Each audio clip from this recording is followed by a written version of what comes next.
नमस्कार।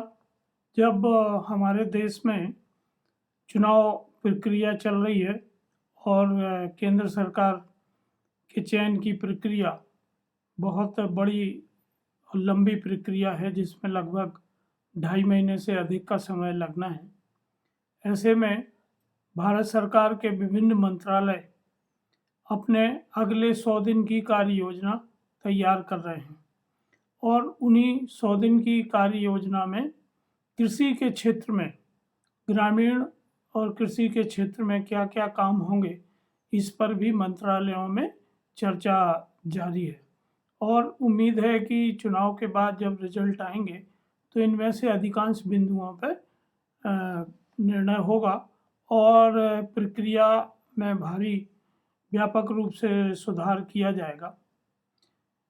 अगर हम एग्रीकल्चर सेक्टर में देखें तो जो खाद्य सुरक्षा और उर्वरक सब्सिडी, फर्टिलाइज़र सब्सिडी के रूप में जो पैसा भारत सरकार खर्च करती है, वह बहुत बड़ा बजट होता है और इसको रीडिस्ट्रीब्यूट करना, बेनिफिशरीज तक पहुंचाना अपने आप में एक बड़ी चुनौती होता है। इसमें खर्च भी बहुत लगता है और बीच में भ्रष्टाचार की भी संभावनाएं रहती हैं। इसलिए भारत सरकार के ऊपर हमेशा से ये प्राथमिकता रही है कि इस सब्सिडी को किस तरह से सीधे उपभोक्ताओं तक, सीधे टारगेट ग्रुप तक पहुंचाया जाए, क्योंकि हम जानते हैं कि हमारे फूड सुरक्षा और उर्वरक सब्सिडी बजट में बहुत बड़ी राशि है और लगभग 2.53 ट्रिलियन की राशि इसमें लगती है, जिसमें से 2.53 ट्रिलियन जो राशि है वो सब्सिडी के तौर पर दी जाती है। उदाहरण के तौर पर अगर हम देखें तो अंतर्राष्ट्रीय बाज़ार में यूरिया की जो कीमत होती है, 45 किलो यूरिया की बोरी की जो कीमत होती है वो 2,650 रुपये पड़ती है, जबकि वो किसानों को सब्सिडी के तौर पे 242 रुपये प्रति बैग के हिसाब से दी जाती है। तो आप अंदाज लगा सकते हैं कि कितनी बड़ी सब्सिडी इस सेक्टर में यूज होती है। हम अपनी कुल आवश्यकता का लगभग 25% यूरिया इंपोर्ट करते हैं, लगभग 50% से अधिक डीएपी इंपोर्ट करते हैं और 100% पोटास हम लोग इंपोर्ट करते हैं, जो मुख्य रूप से बेलारूस, कनाडा और जॉर्डन जैसे देशों से आता है। भारत सरकार इंपोर्ट पे अपना खर्चा कम करने के लिए निरंतर प्रयास कर रही है, क्योंकि जो हम प्रोडक्ट एक्सपोर्ट करते हैं और जो इंपोर्ट करते हैं, इसके रेशियो में भी घाटा है। मतलब हम इंपोर्ट ज़्यादा करते हैं और एक्सपोर्ट कम करते हैं। तो भारत सरकार इस बैलेंस को भी ठीक करना चाहती है।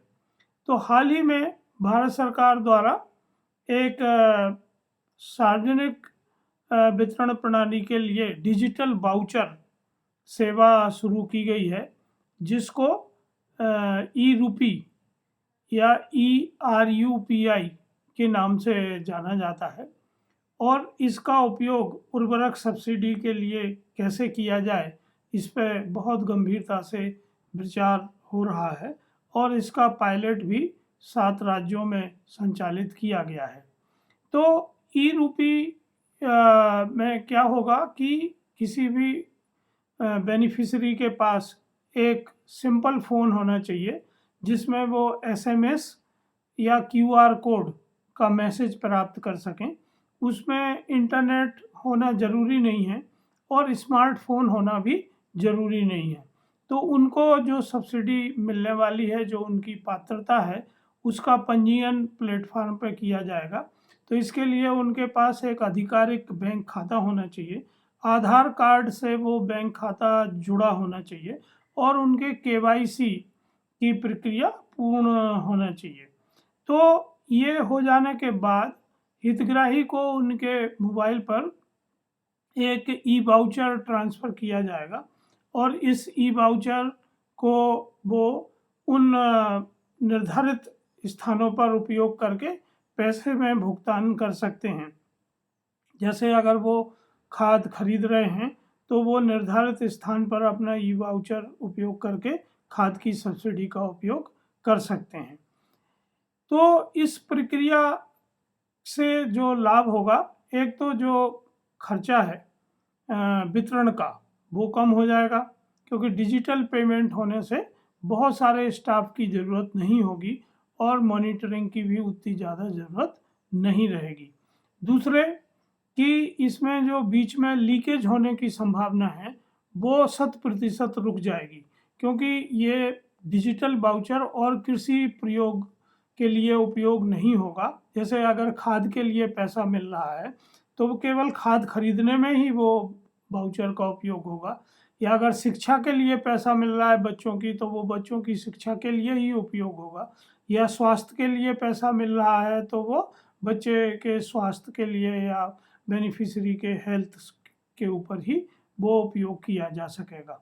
तो इससे जो टारगेटेड सब्सिडी है जिस उद्देश्य के लिए दी जा रही है उस उद्देश्य से डायरेक्ट बेनिफिट ट्रांसफ़र होने से इसके जो लाभ हैं वो निश्चित रूप से हमें देखने को मिलेंगे।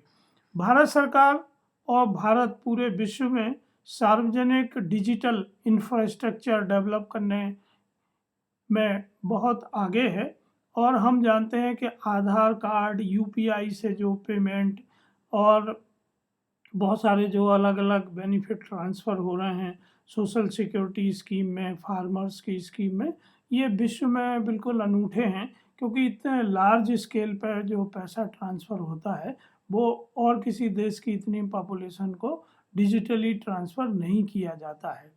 तो हम जानते हैं कि भारत सरकार ने हाल ही में अभी इसका उपयोग शुरू किया है। हालांकि भारत सरकार ने ये आइडिया छोड़ दिया है कि पहले किसान पूरा खाद की कीमत का भुगतान करें और फिर उनके खाते में सब्सिडी दी जाए, क्योंकि किसानों के पास पैसा होता नहीं है और इस वजह से वो लोग पूरा खाद नहीं खरीद पाएंगे। तो खाद खरीदने के पहले ही उन्हें प्रति हेक्टर जो भारत सरकार उर्वरक का उपयोग निर्धारित करेगी उस आधार पर उनको सब्सिडी दी जाएगी।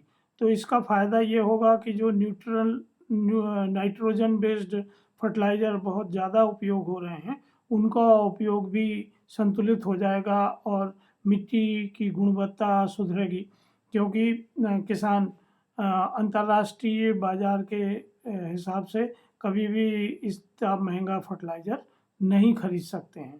तो इससे स्वाभाविक रूप से ऑर्गेनिक खेती की तरफ और जो बायोमास से बने फर्टिलाइज़र्स हैं और बायो फर्टिलाइज़र हैं, एनपीके हैं, इनका उपयोग बढ़ेगा। तो जहां उत्पादकता और फसलों की गुणवत्ता में सुधार होगा, वहीं संतुलित उर्वरक का उपयोग भी कृषि के क्षेत्र में होने लगेगा।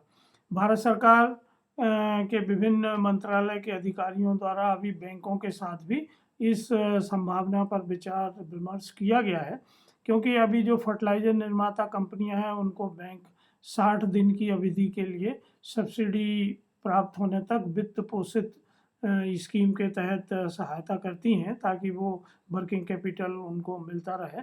तो ये already reserve bank of India, कृषि कल्याण मंत्रालय, उर्वरक मंत्रालय और जो बैंक्स हैं उनके साथ विचार विमर्श हो रहा है, और ज़्यादा उम्मीद इसी बात की है कि जैसे ही चुनाव के रिजल्ट आएंगे, अगली सरकार बनने के साथ ही अगले 100 दिन में ये खाद की सब्सिडी सीधे किसानों को उपलब्ध होगी, जो ई वाउचर के रूप में प्राप्त होगी। यहाँ पे मैं आप सबको ये आश्वस्त करना चाहूँगा कि जो ई फसल द्वारा ई हरित व्यापार केंद्र शुरू किए जा रहे हैं वहाँ किसानों को हम मेंबर्स बना रहे हैं। तो जब इस तरह की स्कीम आएगी तो उन्हें फैसिलिटेट करने के लिए उन्हें सब्सिडी प्राप्त करने के लिए हरित व्यापार केंद्र उनके एक हैंड होल्ड पार्टनर के तौर पर काम करेंगे। तो मुझे उम्मीद है कि आगे इस योजना का लाभ बहुत सरलता से किसानों को प्राप्त होगा। आइए देखते हैं कि किस तरह की क्रांति इस डायरेक्ट बेनिफिट ट्रांसफ़र से खेती के क्षेत्र में आएगी। नमस्कार। यदि आपका कोई सुझाव हो, कोई विचार या कोई कठिनाई आपको इस स्कीम में नज़र आती है तो आप कमेंट में लिख सकते हैं, ताकि हम इस पर और बातचीत कर सकें और इस योजना को किस तरह से सुगमता से लागू किया जाए उस पर भी एक विचार विमर्श शुरू हो सके। धन्यवाद। नमस्कार।